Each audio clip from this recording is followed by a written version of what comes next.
à mon nom aussi, de nous accueillir dans notre commune pour cette 4e rencontre territoire qui est effectivement organisée par l'UNADEL. En différentes régions sont organisées par l'UNADEL, avec le soutien financier de la Caisse des dépôts et consignations, des ateliers où les gens viennent échanger leurs expériences. L'idée, c'est sur une ou deux thématiques de se mettre autour de la table et de confronter les expériences, les points de vue, les analyser, voir ce qui a été positif, ce qui a été plus compliqué, et voir si des expériences menées ici peuvent, pourquoi pas, être reproduites ailleurs, au gré des attentes et des envies des gens dans les différents territoires. Voilà, c'est un peu l'idée. Donc, en Languedoc-Roussillon Midi-Pyrénées, on a fait le choix entre l'automne et ce mois de janvier de tenir 4 réunions, 2 en Midi-Pyrénées, 2 en Languedoc-Roussillon, avec comme thématique à la fois la question du lien de l'urbain et du rural, des relations entre la ville et les campagnes, et puis l'autre thème central, c'est la participation citoyenne. On a recherché des territoires qui pouvaient être intéressés pour participer à la construction de ces journées avec nous, des territoires pour qui ces questionnements font écho.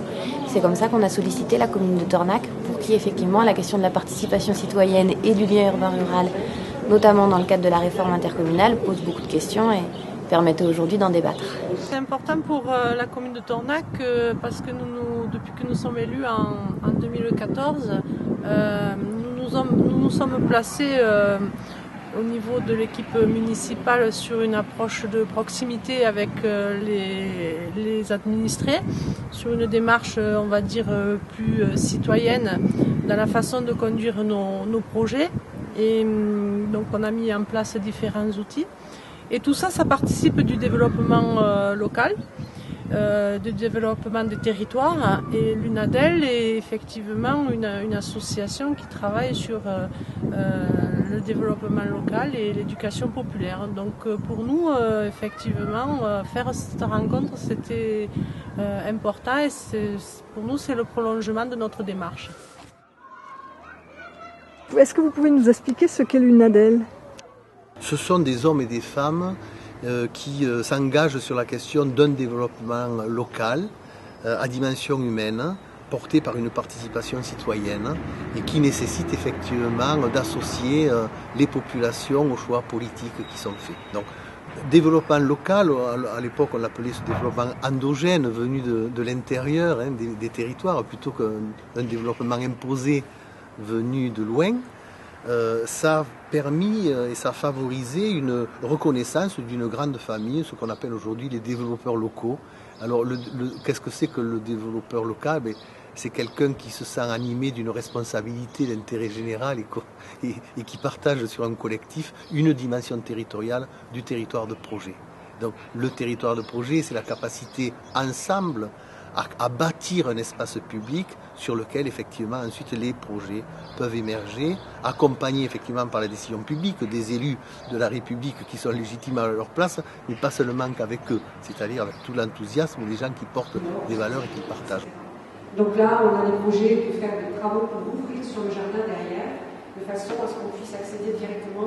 Alors l'idée de ce matin, c'était qu'on puisse avoir différents focus qui soient présentés de retours d'expériences concrètes de participation citoyenne. On a volontairement choisi des expériences très différentes, sur des lieux très différents aussi, des expériences plus institutionnelles, comme un conseil de développement pour une agglomération, des expériences plus locales sur des questions de financement participatif pour maintenir ou développer des activités, des expériences de coworking.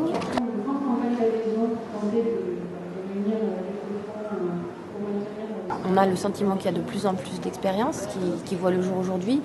Le constat, il est les raisons elles sont de différents niveaux. Et aujourd'hui, on l'a dit ou encore aussi ce matin, c'est un peu un désaveu vis-à-vis du pouvoir politique aussi, une méfiance qui s'est instaurée vis-à-vis des élus envers lesquels la population n'a plus toujours confiance, donc le besoin de faire soi-même, le besoin de ne pas se sentir écouté, la sensation de ne pas se sentir écouté par les institutions, et donc le besoin de créer sur les territoires. On l'a dit aussi, alors c'est certainement une des raisons, pas la seule, sur des territoires ruraux ou en tout cas éloignés des villes, il y a beaucoup de nouveaux habitants qui s'installent et qui ont aussi envie de créer du lien, des espaces de rencontre, etc.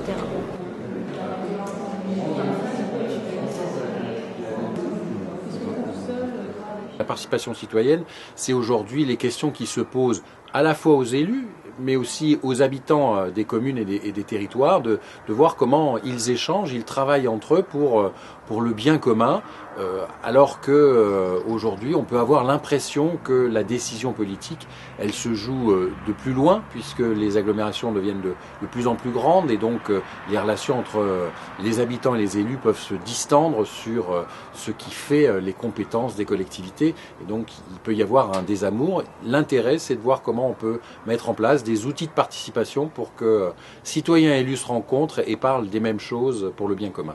Depuis qu'on est élu en 2014, on a mis en place différentes actions, les référents de quartier, les comités un comité consultatif qui réunit une dizaine de citoyens et qui travaille donc sur des projets mais proposés par eux-mêmes. Et puis après, c'est vrai que jusqu'à présent, on a quand même fait pas mal de réunions publiques, et d'ailleurs demain il y en a une sur le schéma départemental de coopération intercommunale. La participation, c'est un peu une échelle. Alors moi, je parle de 4 barreaux. Le premier, c'est l'information. C'est au moins qu'on soit informé et qu'on informe de ce qui se passe. Le deuxième barreau, c'est ce qu'on appelle la concertation ou la consultation, c'est-à-dire qu'on va présenter un projet et on va demander un avis à la population. On en tiendra plus ou moins compte, mais on est dans la concertation-consultation. Ensuite, le troisième barreau, j'appelle ça la participation, c'est-à-dire que là, on invite les habitants à co-construire un projet et des actions. Et le dernier barreau pourrait être l'association, c'est-à-dire que là, on serait dans la codécision. Alors, on peut parler des fois des budgets participatifs ou des choses comme ça, qui sont bien plus élaborés, mais voilà. On participe déjà en venant voter, c'est la démocratie représentative, elle est indispensable, c'est le fondement de notre République, et il faut toujours inviter les gens à voter. Et puis ensuite, il y a des outils qui se mettent en place pour que les élus et les citoyens se parlent. Dans le monde rural, on appelle ça des conseils de développement, mais on l'appelle ça aussi des conseils de développement dans les métropoles. Ce sont des instances où les gens se parlent, se rencontrent. Ils sont, pour certains, désignés par des élus, pour d'autres tirés au sort, et cela permet que les élus posent des questions, mais aussi que les citoyens fassent remonter des attentes, et pourquoi pas trouvent des idées en commun à mettre en place par les élus, puisque au final ce sont les élus qui ont la décision.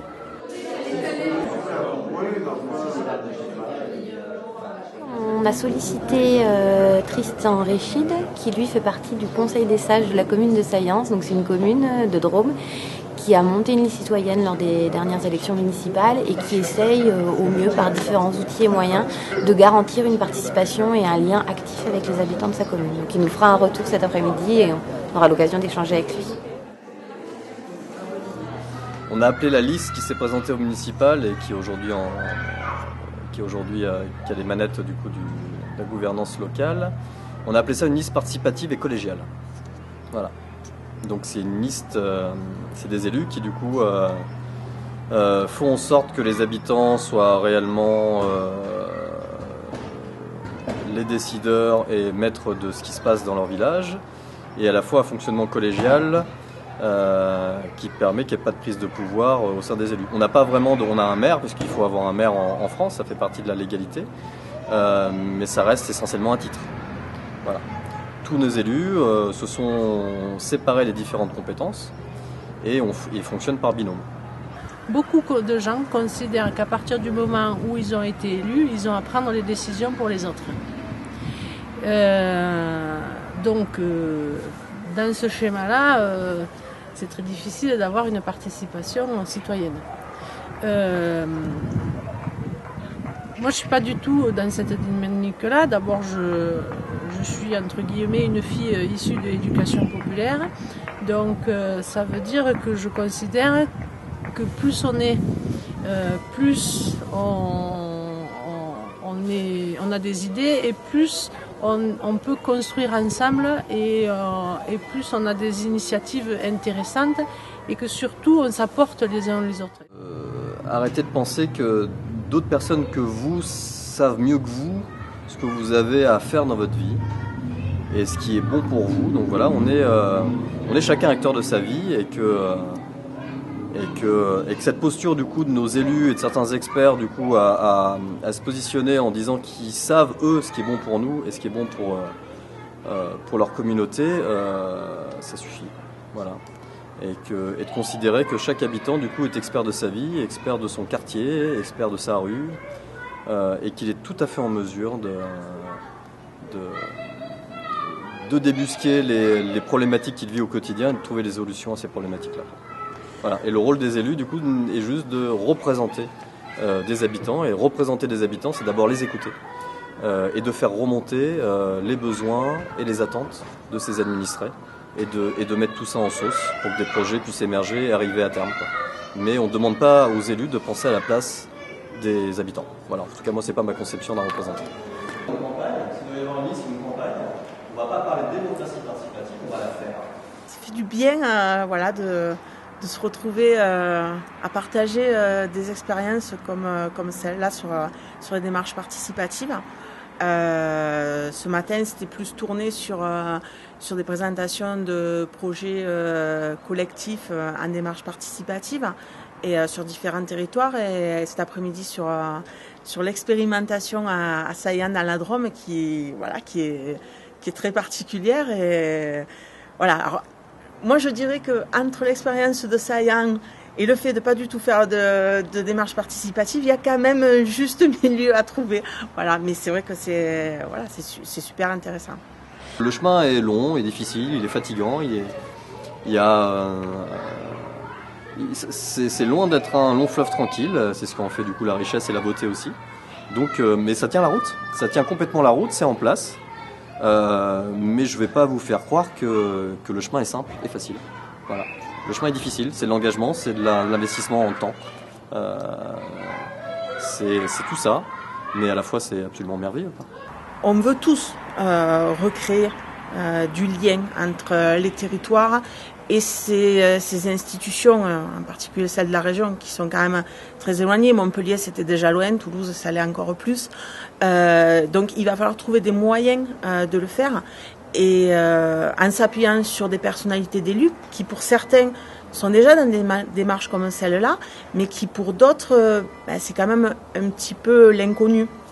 Et c'est vrai que j'ai proposé à la fin de cette réunion qu'il puisse y avoir des réflexions sur l'idée de faire des formations d'élus avec des sujets concrets, comme l'élaboration d'un budget, mais aussi des questions comme celle des démarches participatives, parce qu'aujourd'hui, elles ne devraient plus être l'exception, elles devraient être une généralité. Sauf que je pense qu'encore, elles sont quand même traitées d'un côté marginal, et c'est très dommage. Et que je pense que c'est aussi par les formations et par le fait de les mettre au même niveau que toutes les formations qu'on arrivera à sortir cette thématique grandie. On a à peu près une quinzaine de sollicitations par semaine, de journalistes, d'habitants, de chercheurs, de collectifs de citoyens qui veulent se mettre en route. Ça crée, ce petit village de 1200 habitants, ça nous dépasse complètement, a fait un buzz complètement incroyable, quoi. Et c'est devenu une espèce de phare démocratique un peu partout en France.